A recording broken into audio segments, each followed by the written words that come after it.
In Jacob Markstrom's 500th career game, the New Jersey Devils got him a win. And it was a big one against the Carolina Hurricanes, a team that the Devils have had trouble with in the past. What went right for New Jersey and who came up big? We have a lot to break down in today's episode of Locked On Devils. Buckle up, everybody. You're Locked On Devils, your daily podcast on the New Jersey Devils, part of the Locked On Podcast Network, your team every day. Hi, this is Bryce Salvador, and you're Locked On Devils with Trey Matthews. Scores! Oh, Steven stepped up, nailed it. Brodor's got the puck. What a shot. The Devils win the Stanley Cup. Alrighty now, what is up, New Jersey? Welcome back to the Locked On Devils podcast here at the Locked On Network. I'm your host, college hockey play announcer, Devils are Pucks Pitchforks, and also part-time credential media member, Trey Matthews. Competitiveness and pace. Those were the points of emphasis by head coach Sheldon Keefe coming into tonight's matchup against the Carolina Hurricanes, and the Devils took it to heart. They came out on the winning end against the Carolina Hurricanes by a score of 4-2. In the first segment, I will share some of my main takeaways from the matchup. Then in the second segment, I will highlight some players that caught my eye and list my personal 3 stars to the game.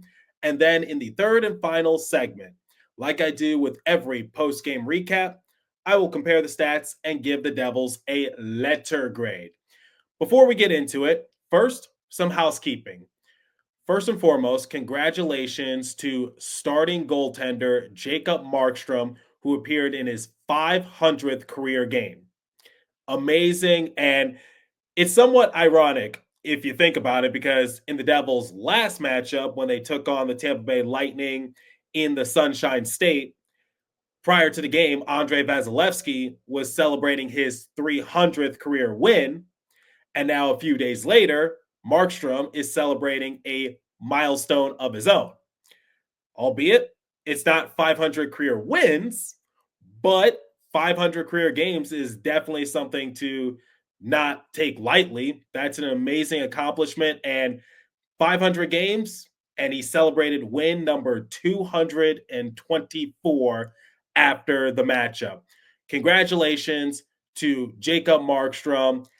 And while we're on the subject of goaltenders, I send my condolences to Freddie Anderson. It was revealed that he's going to need knee surgery, and he's going to be sidelined for about 8 to 12 weeks. Not what the Hurricanes want to hear, but I'm wishing a speedy recovery. And in net for the Hurricanes was Spencer Martin. All right. Coming into this matchup, there was a lot going against the Devils. As I said in the previous episode, in the last 10 meetings, the Devils have a record of 2-7-1 against Carolina. The Hurricanes had a record of 14-4. They were on a 3-game winning streak. They have the lowest goals against rate in the NHL. They also had one of the highest goals for rate. And to add insult to injury, they beat the Devils 4-2 in Raleigh a little over a month ago.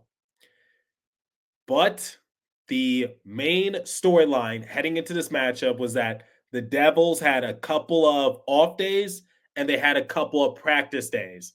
As we all know, I've touched heavily about this subject on this show, is that the Devils have played a lot of games, and Sheldon Keefe has confirmed that the team hasn't really had much time to practice or get some off days, and beginning your season in a different continent, cutting your preseason short, not really an ideal circumstance, but given what's been dealt to the Devils, I think they've done a pretty decent job. And as the schedule starts to lighten up a little bit, I think everything is going to get better. But it was nice that the Devils had this 4-day gap in between games, and they got a big win against the Carolina Hurricanes because, like I said in the prior episode, the standings in the Metro are starting to get a little tighter, and a 3-game losing skid can do you so much harm, especially since other teams are starting to click.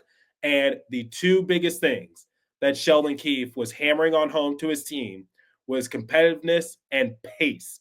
And I think a good example of that was in the third period because the Hurricanes tied it up on a power play goal from Andrei Svechnikov. And I think that's a goal that Jacob Markstrom would like to have back because it was a sharp angle. And I don't think the Hurricanes get that 9 times out of 10. But nonetheless, the game is tied 2-2.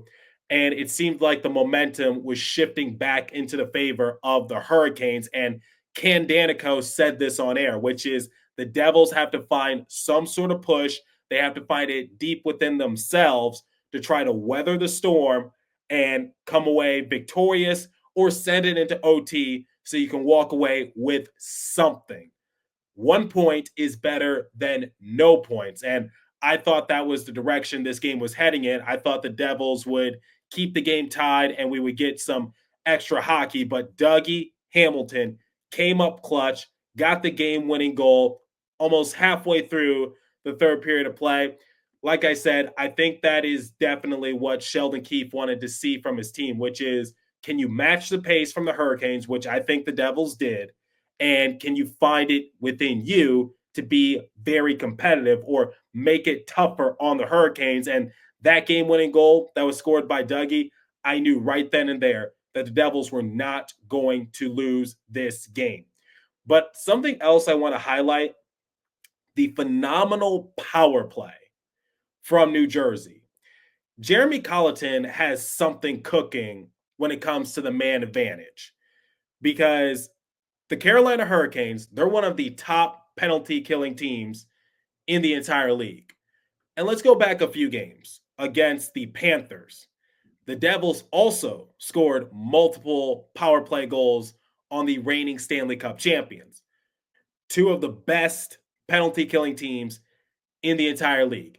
Yet the Devils were able to score multiple power play goals on both respective units. That says something, in my opinion.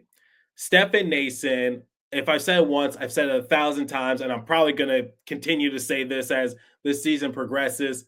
His net front presence is amazing, and it was dearly missed last season for New Jersey. I know Noesen wasn't on the team last year, but you just knew something was missing on the man advantage. The Devils didn't have Dougie Hamilton for 75% of the season. There were just a lot of holes when it came to the Devils' power play.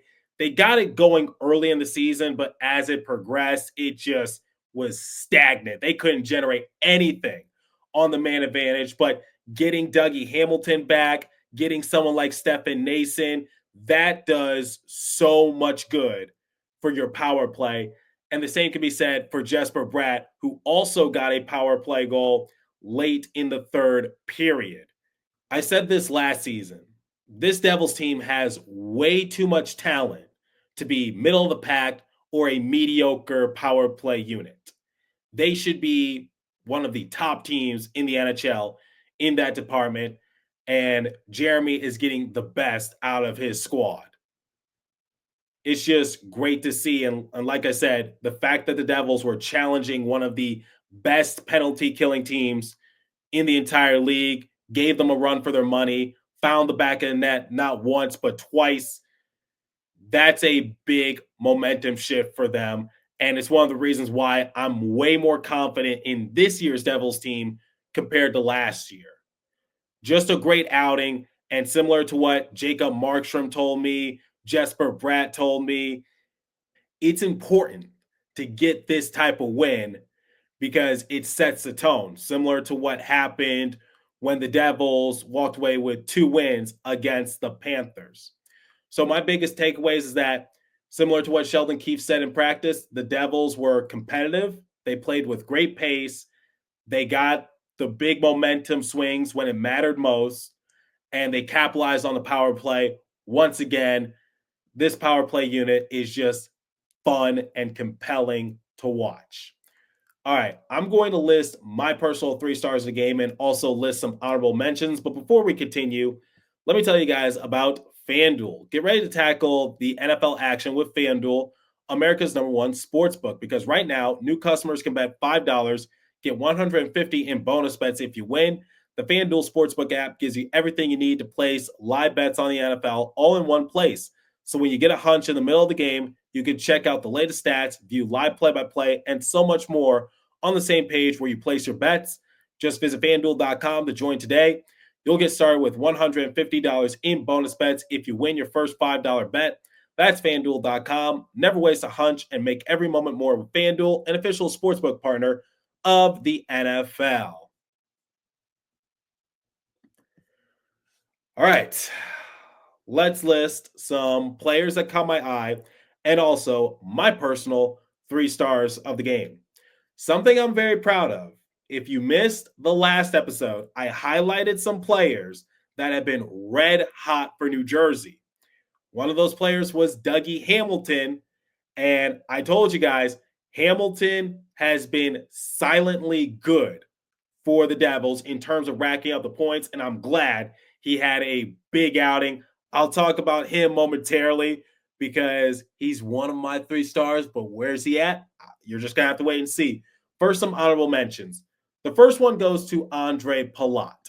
He got the secondary assist on Jesper Bratt's first goal in the first period. The reason I'm giving Andre Palat an honorable mention is because Jesper Bratt had nothing but positive things to say about his line mates. He said he's been really good. Jack's been very good, but Andre does the little things that brings out the best in both of them. Andre Palat was able to swipe the puck away from the Hurricanes, quickly pass it over to Hughes, and Hughes found Bratter. Those are just the little things that Andre Palat does that helps Jack and Jesper. It's not always going to show up in the score sheet, but someone like Sheldon Keefe, he realizes the importance of Andre Palat's solid defensive play, and it allows Jack and Jesper to do their things. This time, it showed up in the score sheet, and I just wanted to give credit to Andre Palat. My second honorable mention goes to Tomas Tatar. I was a little hard on Tatar a couple episodes ago. Tatar did walk away with a point in this game. He got this secondary assist on Dougie Hamilton's goal. He was actually playing very solid, and it got to a point where he got more ice time in the third period. It goes to show you the impact that he was having on this game. I'm sure the points will start to come a little more consistently for Tatar, but I just got to give him credit. And that fourth line that now consists of Shane Bowers and not Curtis McDermott, I will say, very solid. My next honorable mention is Stefan Noesen. He had a multi-point performance. He got a goal in the second period while on the power play, and he got the primary assist on Jesper Bratt's goal. And he could have walked away with 3 points. What happened? Well, it goes back to what I said about the Devils' competitiveness. The Devils almost struck first in the opening period. Unfortunately, it did not go past the goal line. It went off the post, and Stefan Noesen had a good feed to Nico Hischier, and I genuinely thought that Nico Hischier got that goal. And then Jack Roslovic, he got the opening goal for the Hurricanes. Unfortunately, Devils did not box him out, and he was able to stick it past Markstrom, but not going to harp on that. Devils ended up winning this game, but Stefan Noesen, he almost had a 3-point performance. And worth mentioning that Sheldon Keefe did reveal post-game that Noesen was a game-time decision. My last honorable mention goes to Jacob Markstrom, appearing in game number 500 and picked up win number 224. Just giving my congratulatory remarks to Markstrom. Great for him and his family, and I hope he has a lot more great outings in store. All right, my third star of the game goes to Jack Hughes. Another 3-point outing from Jack. He walked away with 3 assists. He now has 25 points in 22 games. And he put up his third 3-point performance in 6 games. Just incredible work from Jack Hughes. My second star, it has to go to Jesper Bratt. He also had a 3-point outing, 2 goals, 1 assist. He also picked up his third 3-point outing, but he did it in 7 games. He now has 10 goals, 17 assists for a grand total of 27 points in 22 games. Why aren't more people talking about Jesper Bratt and what he's been doing from a points perspective?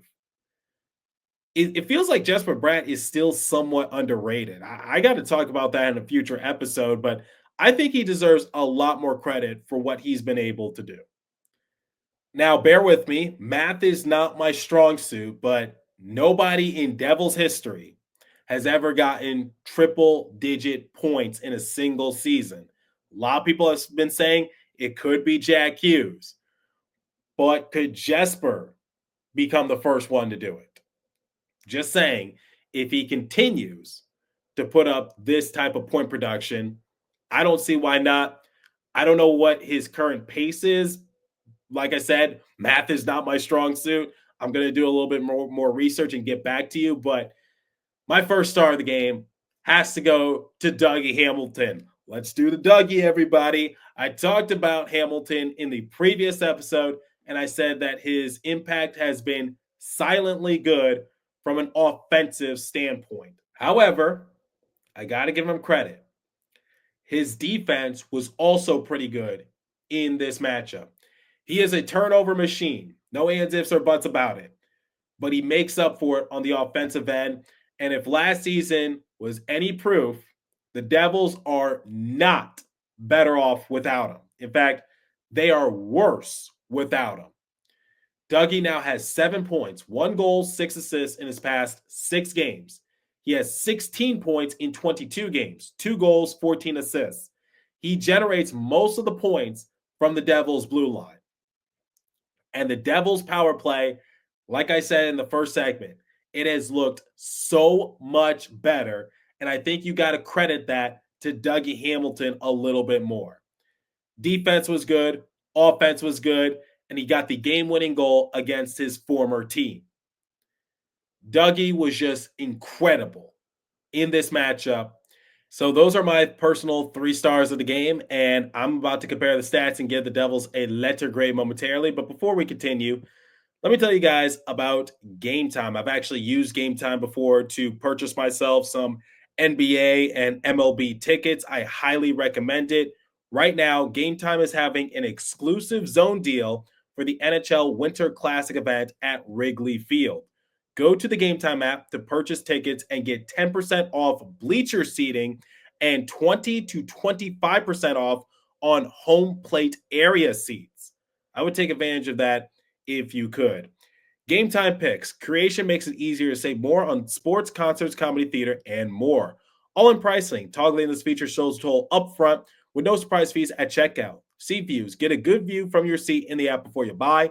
The lowest price guaranteed, or Game Time will credit you 110% of the difference. Game Time ticket coverage. Your purchase is covered with the most flexible customer service policy in ticketing industry. Download the Game Time app, create an account, and use the code LOCKEDONNHL for $20 off your first purchase. Take the guesswork out of buying tickets with Game Time Picks. Terms apply. Again, create an account and redeem code LOCKEDONNHL for $20 off. Download Game Time today.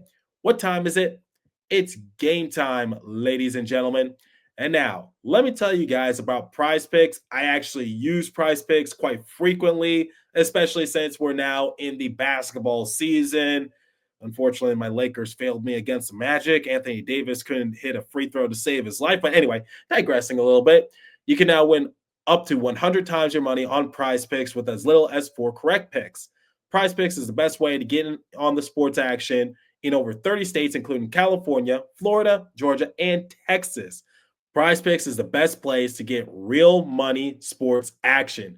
Join over 10 million users and sign up today. Download the app today. Use the code LOCKEDONNHL to get $50 instantly after you play your first $5 lineup. Again, download the app today. Use the code LOCKEDONNHL to get $50 instantly after you play your first $5 lineup. Prize Picks. Run your game. All right, let's compare the stats, give the Devils a letter grade, and get out of here. Shots on goal differential 22-21 in favor of the Hurricanes. Not surprising that the Devils were kind of lacking in the shots on goal category because the Hurricanes don't give up that many shots. The Devils had 9 in the first, 8 in the second, only 4 in the third. Like I said, the Hurricanes had all the momentum to begin that period, but the Devils were able to be opportunistic and capitalize on some of those opportunities. Power plays. Hurricanes were 1 for 2, Devils were 2 for 3.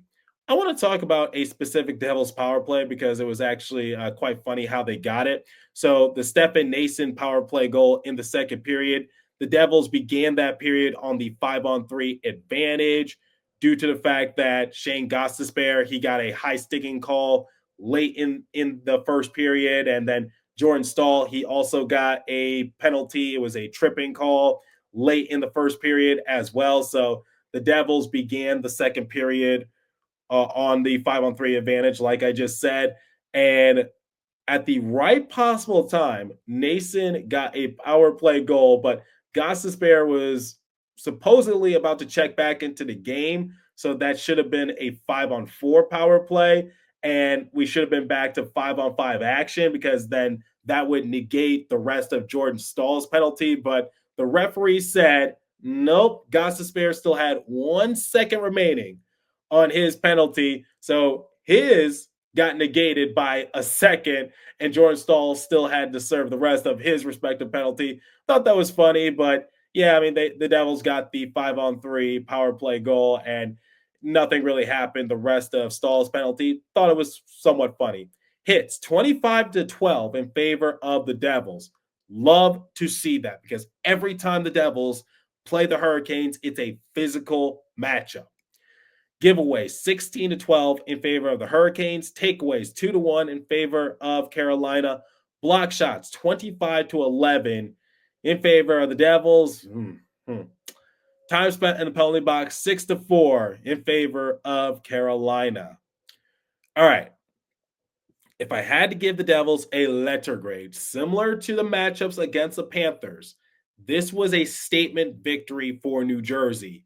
They went up against the top team in the Metropolitan Division, a team that's been good offensively. I talked about Marty Necas in the previous episode and how he's been driving the offense for the Hurricanes. They've been good defensively up and down their lineup.